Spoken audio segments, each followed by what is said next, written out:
देश नीति केवल सच्ची और पक्की खबरें।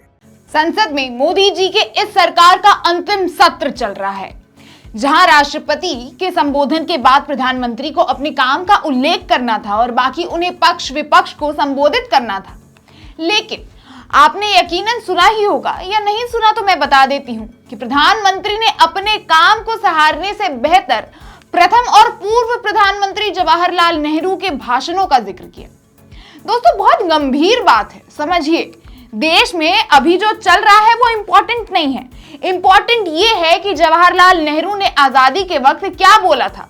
अभी की बेरोजगारी, जलता मणिपुर, किसान की समस्या, जवानों की समस्या, देश विदेश में पड़ोसी देश में के साथ की समस्या, ये सब कोई समस्या नहीं है।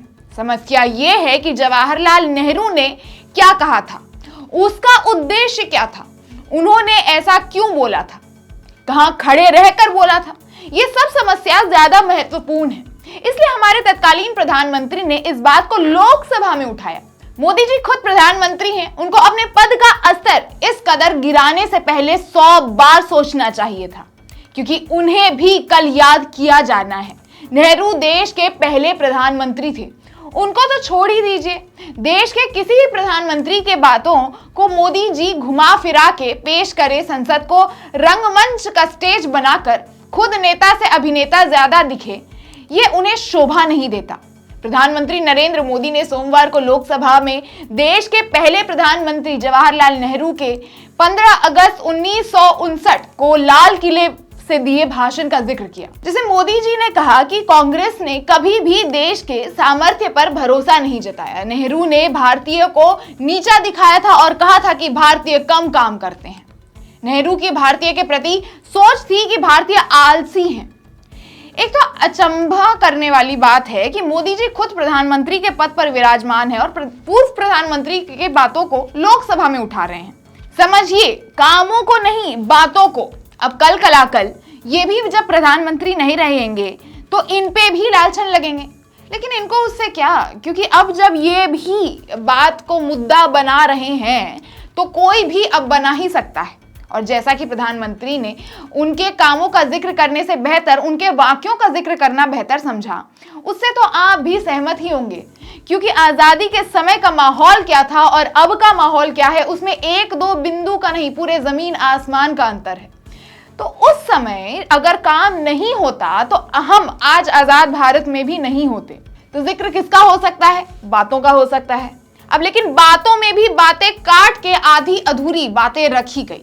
दरअसल मोदी जी एडिटिंग में काफी अच्छे हैं, उन्होंने आधी बातें बोली और आधी पचा लिया।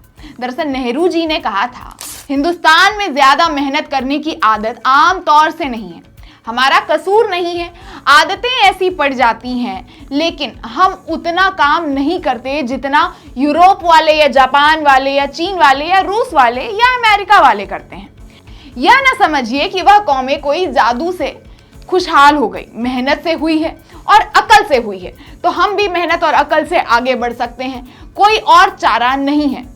अपने संबोधन में पंडित नेहरू ने कहा था, हम कोई जादू से नहीं बढ़ सकते, क्योंकि दुनिया इंसान के काम से चलती है और इंसान की मेहनत से सारी दुनिया की दौलत पैदा होती है। चाहे जमीन पर किसान काम करता है या कारखाने में या दुकान में या कारीगर, उससे काम चलता है। कुछ बड़े अफसर दफ्तरों में बैठकर इंतजाम करते हैं, वह दौलत नहीं पैदा करते हैं। दौलत पैदा करता है किसान अपनी मेहनत से या कारीगर। तो हमें अपने काम, अपनी मेहनत को आगे बढ़ाना है। जिसके बाद उन्होंने पंजाब की तारीफ भी की थी। हम अनुमान भी नहीं लगा सकते उस वक्त क्या स्थिति रही होगी। आजादी के समय एक देश जो कि 2 देश में विभाजित हो रहे थे, दंगे फसाद हो रहे थे और अंग्रेज हमें पूरी तरह से तबाह करके चले गए थे, उस हालत में कैसे काम किया होगा, कैसे देश को आज इस स्थिति में जो आज है उसे लाया होगा, हम अंदाजा भी नहीं लगा सकते। लेकिन मजाल है कि मोदी जी रुके और सारी बातें बोलें, और इतने में शायद उनका पेट फिर भी नहीं भरा तो बुधवार सदन में फिर से मोदी जी नेहरू जी की तारीफ के पुल बांधने शुरू हो गए। जहां राज्यसभा में संबोधन के दौरान पीएम मोदी ने देश के पहले प्रधानमंत्री नेहरू की चिट्ठी का जिक्र किया। उन्होंने कहा कि यह चिट्ठी उस वक्त के राज्यों में मुख्यमंत्रियों को उन्होंने लिखी थी, यानी प्रधानमंत्री ने लिखी थी, नेहरू जी ने लिखी थी, जिसमें उन्होंने आरक्षण पर अपना विरोध दर्ज कराया था। वे आरक्षण के विरोधी थे, जिस पर प्रधानमंत्री कहते हैं, ये शब्द मेरे नहीं बल्कि देश के पहले प्रधानमंत्री नेहरू के हैं।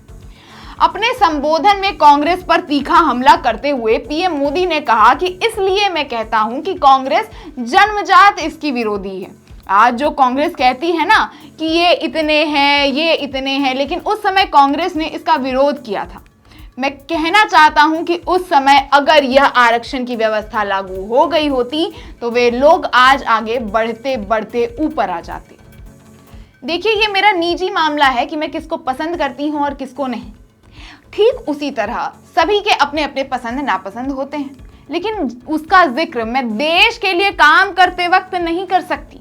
अब ये सब तो बेसिक बातें हैं, लेकिन चलिए प्रधानमंत्री के पद पर विराज के पहले प्रधानमंत्री के एक वाक्य को पकड़कर अब भी कांग्रेस के खिलाफ बोलना भी कोई काम ही होगा, क्योंकि अब जनरल तौर पे ये लोकसभा या राज्यसभा में बैठ के देश की जनता के टैक्स वसूल के वहां पर देश के लिए बातें होनी चाहिए थी।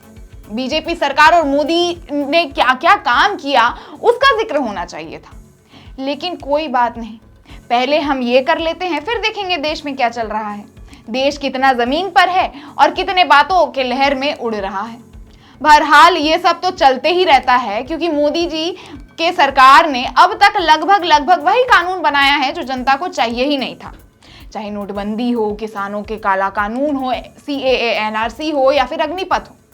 हाँ, सुप्रीम कोर्ट के ऑर्डर और जनता के चंदे से बने मंदिर का क्रेडिट इन्हें आप दे सकते हैं।